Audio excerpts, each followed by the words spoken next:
We've all known a quiet kid, maybe in our classroom growing up, at work, or even in our own family. There's such a familiar figure, right? But also one we rarely truly understand. Today, we're going to look right past that stereotype and reframe that silence into something much, much deeper. Go on, think back for a second. I bet you can picture one right now. That person who just rarely spoke up, who always seemed to be kind of on the sidelines. We all probably made assumptions about them. But did we ever stop and really wonder what was actually going on inside their head? That's the question right at the heart of this explainer. Okay, so first things first, let's start with the familiar. Let's talk about the stereotype we all know. What's the first image that pops into your mind when you hear the words, the quiet kid? The labels are always the same, aren't they? Shy, withdrawn, maybe a little awkward, and of course, the biggest assumption of all, that their silence means they're empty, that there's just nothing really going on in there. But here's the thing. What if that whole assumption is just completely wrong? What if we've been missing the entire picture? And that right there brings us to the absolute core idea of this whole explainer. We need a totally new metaphor for silence, because instead of seeing an empty space, we need to start seeing immense depth. What if that quiet wasn't emptiness at all, but a reservoir? This is where we completely flip the perspective.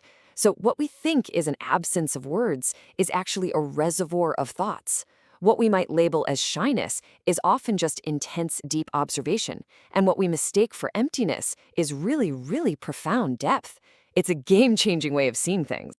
All right, so let's actually put a name to this idea. The reservoir of the silent childhood. It's a term that just captures this perfectly. It's this acknowledgement that there is a huge, rich inner world, just brimming with everything that makes us human. Our thoughts, our feelings, our fundamental needs. But, and this is the crucial part, it's a world that has been conditioned to stay hidden, to remain unspoken. And that conditioning, it starts very, very early on. So you might be wondering, how does this reservoir even form? And more importantly, how does it get sealed shut? Well, the origin story isn't always what you think. It's not necessarily some big trauma. In fact, it often starts with something that sounds a lot like praise, being the easy child. You know the phrases, "Oh, you're just so good, never any trouble at all," or "You're just so easy." Now, to a busy parent or a teacher, this is a huge relief. But to the child, they're learning a really powerful lesson. They're learning that their value, their goodness, is directly tied to not having any needs, to not causing any trouble. So let's break down how this conditioning actually happens, step by step. It all starts with that praise for being quiet, for not making a fuss. From that, the child learns a critical lesson. My needs are a problem, so maybe I should hide them. This gets reinforced over and over and over again until it's not even a conscious choice anymore. Silence becomes an automatic survival strategy. It's the only way they know how to feel safe, loved, and good. So what's the long-term cost of all this? What does it actually feel like to grow up with this sealed reservoir as you become an adult? Let's take a look at how this quiet childhood really shapes the person you become. This right here is the core belief. It's the programming that gets lodged deep down in your soul.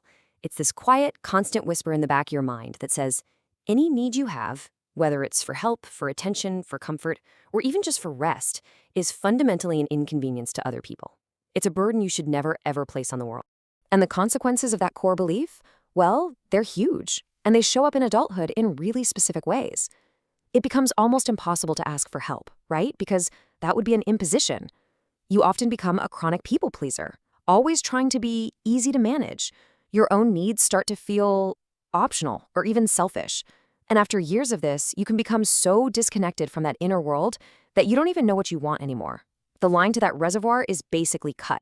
So, where does that leave us? I mean, is this just a sad story with no way out? Absolutely not. The final, and honestly the most important step, is understanding how we can approach this reservoir, both in ourselves and in the people around us. And this is so, so important. This isn't about pointing fingers. It's not about blaming parents or teachers for praising a good kid. It's about empathy. Empathy for that quiet person you once knew. And maybe, just maybe, empathy for yourself if any of this story is starting to feel a little too familiar. It's about understanding where the silence came from, not judging it. And really, at the end of the day, it's about holding onto this powerful new picture in our minds. The next time you meet someone who's quiet, try not to see an absence. See a reservoir. Just understand that beneath that calm, quiet surface, there's very likely a whole lifetime of thoughts and observations and feelings, a whole world just waiting for the right, safe conditions to finally be shared. And that really leaves us with one last question, one for you to think about. Whether you were the quiet Kate or not, we all have parts of ourselves we've learned to keep silent. So take a moment, ask yourself, what unexpressed thoughts, what forgotten needs, what hidden treasures might be waiting in your own personal reservoir?